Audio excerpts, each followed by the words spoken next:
You just saved the wrong man. Ryan's voice was cold, almost a whisper. His eyes burned as he glared at the unconscious figure on the table. Jack felt his stomach tighten. The storm still howled outside, rain hammering against the windows. But inside the farmhouse, the air was thick with something heavier, something dangerous. That man, Ryan continued, his jaw clenched, is Charles Donovan, the bastard trying to destroy everything we have. Jack's pulse pounded in his ears. His hands, still smeared with Donovan's blood, curled into fists. He had risked everything to save this man, had defied orders, had flown into hell and back. And now, staring at the man barely clinging to life, a question echoed in his mind. Had he just brought the devil into his own home? The storm roared like a living thing, a monster wind and rain clawing at the helicopter's frame. Jack Reynolds, 45, ex-Army medevac pilot turned civilian flyer, gripped the controls, his knuckles white against a shuddering yoke. The radio crackled, spitting venom through the static. His supervisor at Lifelight Corporation, voice sharp as a blade.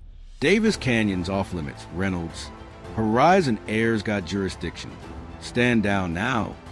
Jack's hazel eyes narrowed, staring into the swirling gray beyond the windshield. He'd heard the distress call minutes earlier. A small plane down in the canyon. A single survivor bleeding out in the wreckage. Horizon Air was 50 minutes away, bogged down by the same tempest thrashing his bird. 50 minutes was an eternity, too long for a pulse to hold. He'd seen it before, in the deserts of war, bodies left behind because protocol said wait. Not this time. He twisted to his crew. Emily, the flight nurse with a scar snaking across her knuckles, and Lucas, the wiry paramedic whose dark humor had a razor-sharp focus. They'd heard it too, their faces taut, waiting for his call. "We're going," Jack said, voice low but unyielding, etched with the military ethos that never left him. No one gets left behind. Emily nodded once, sharp. Lucas smirked, buckling in. "Boss is gonna love this," he muttered. Jack ignored him, throttling up.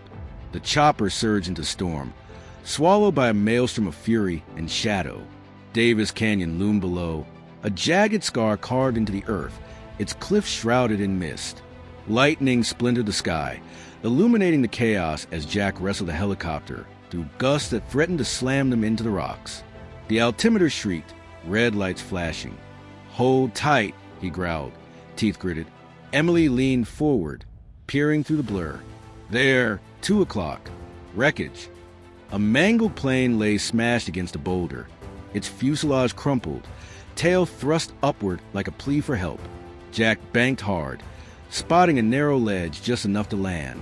The skids kissed the ground with a jolt, rotors kicking up a tempest of dirt and rain. They spilled out, med bags slung over shoulders, boots slipping on slick stone. The wind howled, a banshee's wail. As they reached the cockpit, the survivor was slumped inside, a man mid-50s, blood soaking his torn shirt from a deep gash across his chest. His face was pale, lips tinged blue, breath a shallow rasp. "Hypovolemic shock," Lucas said, dropping to his knees, hands pressing gauze of the wound. Emily ripped open in kit, her fingers deft despite the cold biting through her gloves. Jack checked the man's pulse, weak, thready. When a glint caught his eye, a gold cufflink on the stranger's sleeve, engraved with CD. "Move!" Jack shouted, voice nearly lost in the gale. They hauled the man onto a stretcher, muscles straining as they fought the wind back to the chopper. The storm was a beast now, visibility gone, rain like needles against their skin. Base was too far, suicide to try. Jack made the call. "We're diverting to the farm." "Your folks' place?" Emily asked, buckling the stretcher in. "Closest spot," Jack said, climbing into the pilot's seat. "He's got minutes, not hours." The engines roared to life, lifting them into the void. That cufflink nagged at him, a splinter in his mind, but he buried it. Survival first. Reynolds' farm emerged from the storm, a rugged patchwork of fields and barns nestled against the mountains. Jack set the chopper down in the pasture, mud sucking at the skids. His parents, Margaret and Henry, burst in the farmhouse, his younger brother Ryan trailing behind, their faces a mix of alarm and confusion. What in God's name? Henry started, shielding his eyes from the rain. Crash survivor. Jack cut in, helping Lucas with a stretcher. Storms got us grounded. They hauled the man inside, laying him on the oak dining table. Now a battlefield of bandages and monitors. Emily barked orders for fluids, oxygen, while Lucas stitched the chest wound with grim precision. Margaret fetched blankets, her hands shaking, and Henry lingered, his weathered face tight with questions. Ryan, lean and restless, froze as he glimpsed the man's face. "Jack," he hissed, yanking his brother aside. "You see who that is?" "What?" Jack snapped, wiping water from his brow. "Charles Donovan," Ryan said, voice dripping with venom. "The son of a bitch trying to take our land." The name hit Jack like a shockwave. Charles Donovan, head of Donovan Ventures, the corporate shark who'd been suing the Reynolds for months, hell-bent on turning their farm into some luxury resort. Court dates, legal fees, sleepless nights. It had bled them dry.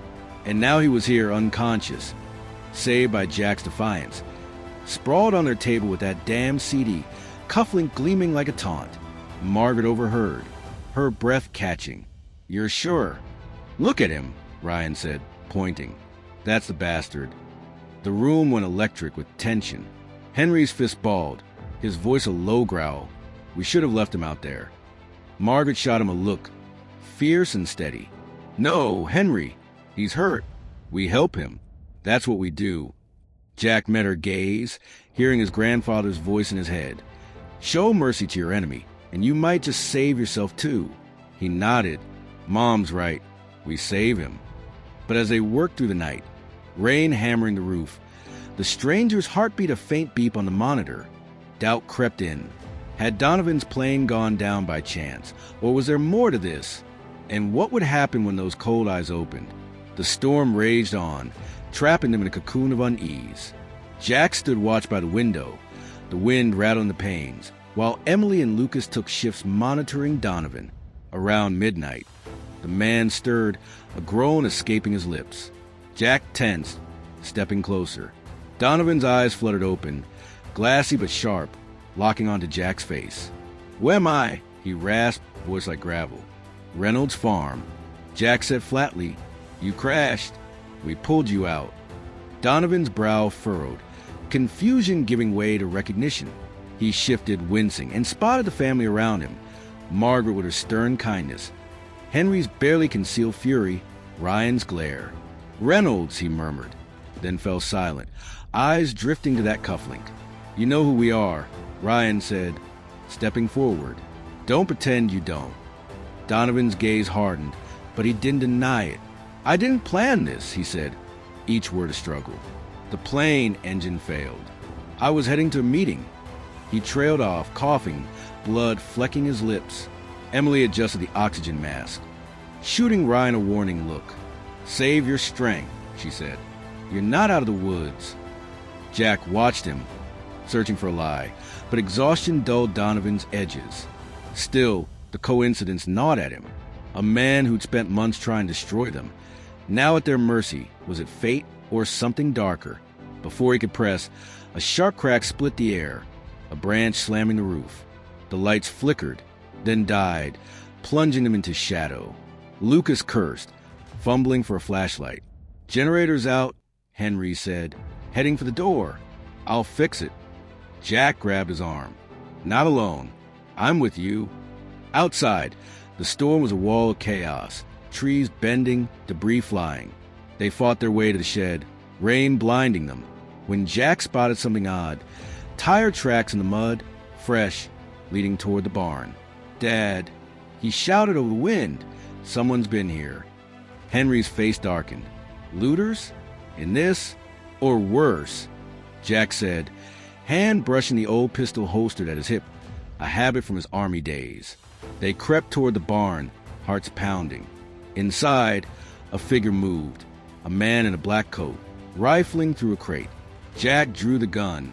"Hands up, now!" The stranger spun, dropping a flashlight. "Wait, don't shoot. I'm with Donovan." The man was soaked, wiry, with a nervous edge, introduced himself as Ethan, Donovan's assistant. "I was on the ground." tracking his flight, he stammered, hands raised. We went dark. I drove out. Saw your chopper land. Why sneak around? Jack demanded, lowering the gun but not holstering it. Panicked. Ethan said, I thought he was dead. Didn't know who you were.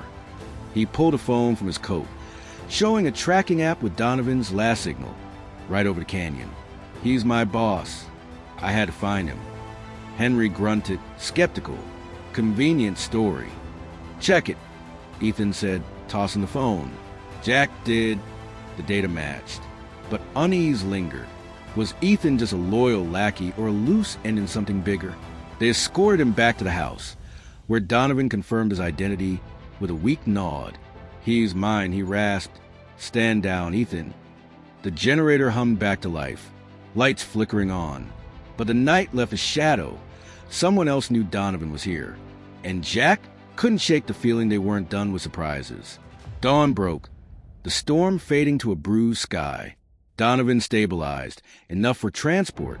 Jack fired up the chopper, flying him to the hospital with Emily and Lucas. The handover was brisk, but whispers followed, heroics or reckless. Back at base, Life Flight didn't care. You're fired, his supervisor snapped. You broke every rule in the book. Jack walked away, jobless but unbowed. Days later, a black SUV rolled up the farm's drive. Donovan stepped out, cane in hand, chest bandaged but alive. The Reynolds faced him, weary. I owe you, he said, voice steady now. I'd be gone if not for you. All of you. He met Jack's gaze. When I realized it was your farm, your hands pulling me out, I couldn't believe it. You tried to ruin us. Ryan spat. I did, Donovan admitted, and I was wrong. Your grandfather, he met me once, decades ago, told me mercy was strength. I laughed then. I'm not laughing now. He straightened. The lawsuit's dead. The farm's yours. And Reynolds. He gestured to the SUV branded Summit Life Air. I'm starting a new service. No boundaries, just lives. I want you running it. Jack stared, disbelief warring with hope. Why trust me? Because you're the real deal, Donovan said, and I've chased enough ghosts. A beat, too. Jack shook his hand. You've got a pilot. Months later, Summit Life Air launched from a helipad on Reynolds land, a partnership forged in mud and mercy. Jack stood by his chopper, watching the first crew lift off, Emily and Lucas at his side. Donovan lingered nearby, quieter, his empire tilting toward purpose over profit. Margaret and Henry waved from the porch, the farm secure. Ryan, softer now, clapped Jack's shoulder.